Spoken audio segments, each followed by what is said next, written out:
By end of 2025, 90% of the Gambians didn't have access to electricity.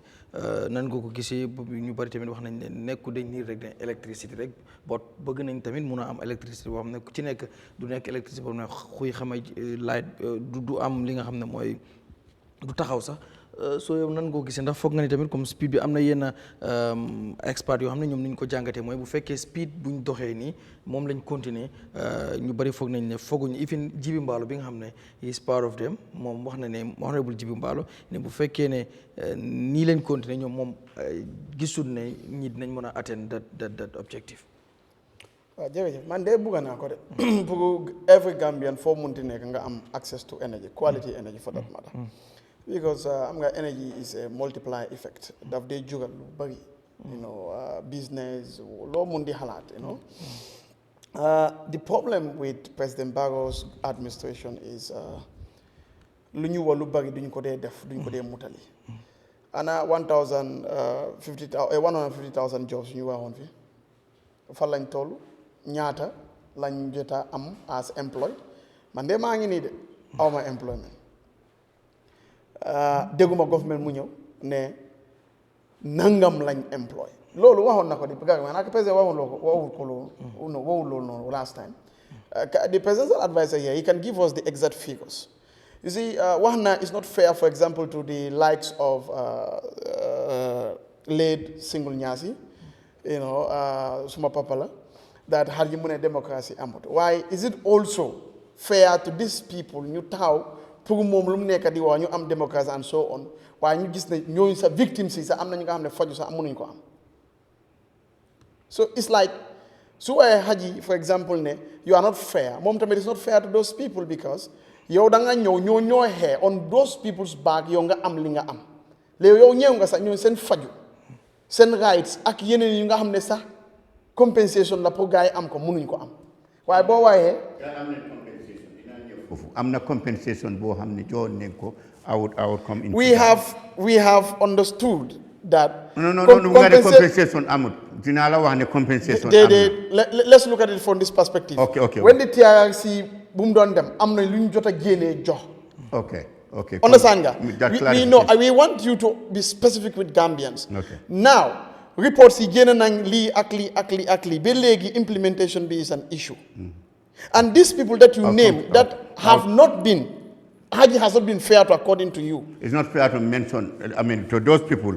Okay, but is it fair that those people what like they fought for? People like me, for fighting and get punished for so many years on democratic rule. Is that fair? Is that fair? Is that a fair statement? No, I want you to also be fair That's to the not Gambians. A fair statement. But be fair to Gambians. The convictions you are in the Gambia, we are seeing those convictions happening in faraway lands. This is not where Solo Sandeng Single Nyasi fought. It was not in America. It was not in Swiss. It was in the Gambia. So how should I trust you and believe that you really respect and you really respect and you are fair to Gambians when basic things you cannot do it or faraway lands you connected deaf. So yes, you might. Mr. Bai, government processes like justice is a process. Okay, it's fine. This is in the hands of the Ministry of Justice. Right. The processes are going. Okay. You cannot government cannot. So allow him to learn. You will have time to respond. Okay. On that process, Limbuga. Okay, so it's fine. We are just pinpointing that for you to also be accountable to the Gambians. We are definitely going to be accountable. Okay. We make sure that when the process is ended on this on the review process of Ministry of Justice on these people, they will be paid. All right. That's all we can tell you. But we don't have the power to get up just one day and say we are doing this without completing the due process. All right. Honorable, allow him to learn and then I'll give you a chance to respond. It's fine. Maybe I don't want to be confrontational today. Okay. It's fine. He can take it. I think no. You feel free to speak your mind. No problem. I like that. That's fine. I like what you are saying. It's good that I come up and... rejecting me. So allow me to flow. Okay, go ahead. Allow me to flow. Okay. So on a more serious note, yeah. The address one of the things that I think I would recommend highly for our country to the president is we really need to invest in our primary healthcare system. You see, places like Cuba, that is why their health is very good.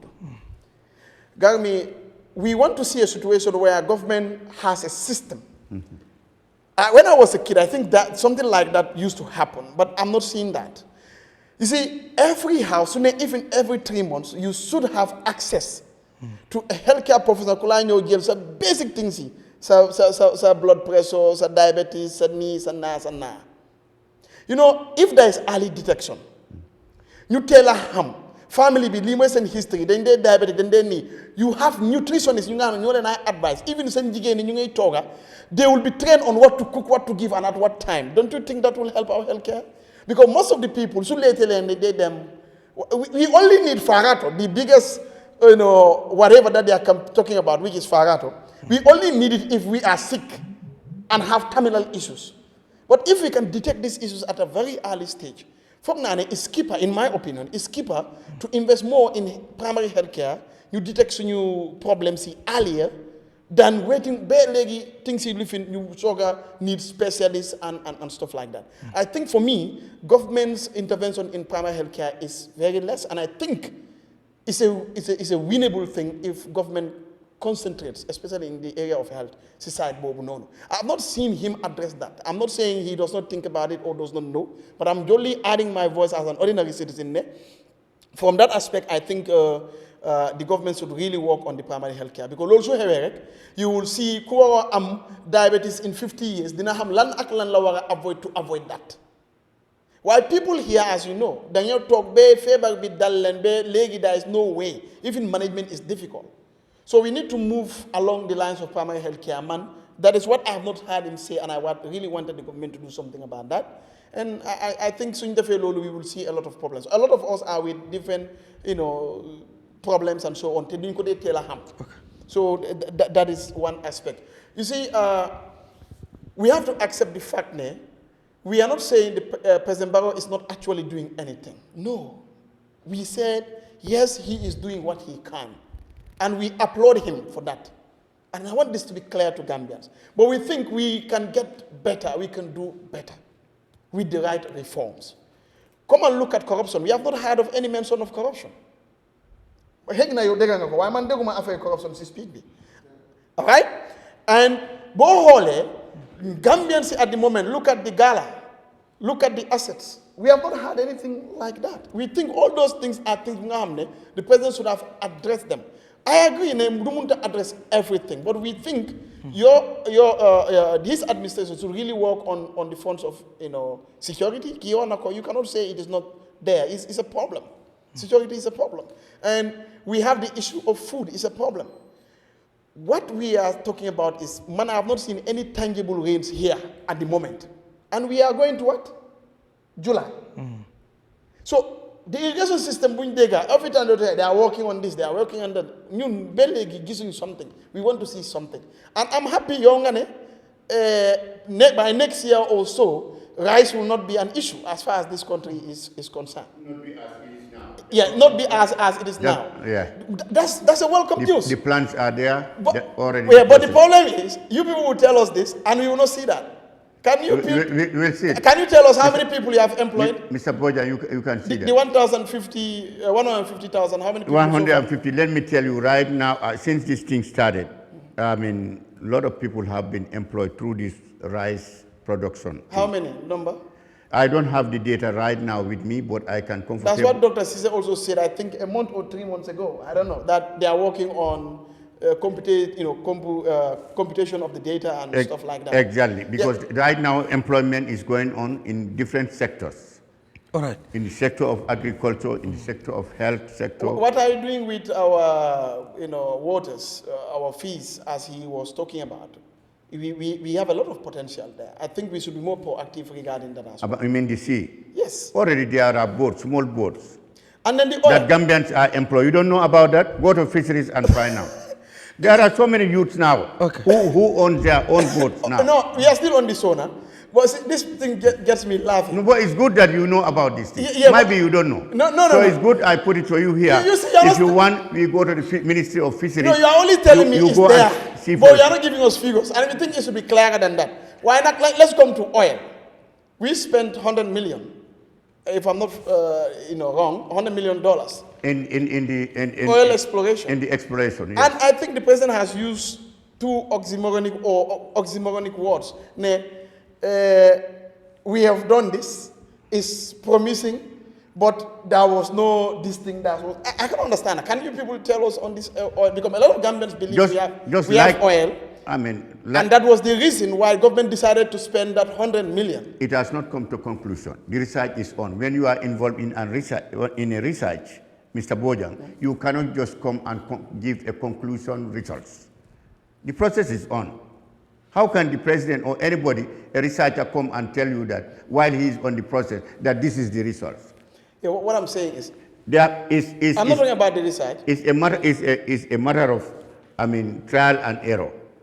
This research is a matter of trial and error. They try. Really? It didn't succeed in this way. They make trial and other way. That's what he is trying to tell you. Who is doing the research at the moment? Right now. I understand. I think he made that very clear that the other company that was involved. Is it BP? They couldn't. I cannot give you exactly the companies that have failed and the companies that are involved right now. But it's a trial and error. The process is on. We are trying. We hopefully, let's pray that we succeed. We get oil. Right. Like he said, when we have oil, this country is going to be more than Dubai. All right. Yes. Okay, but just learn.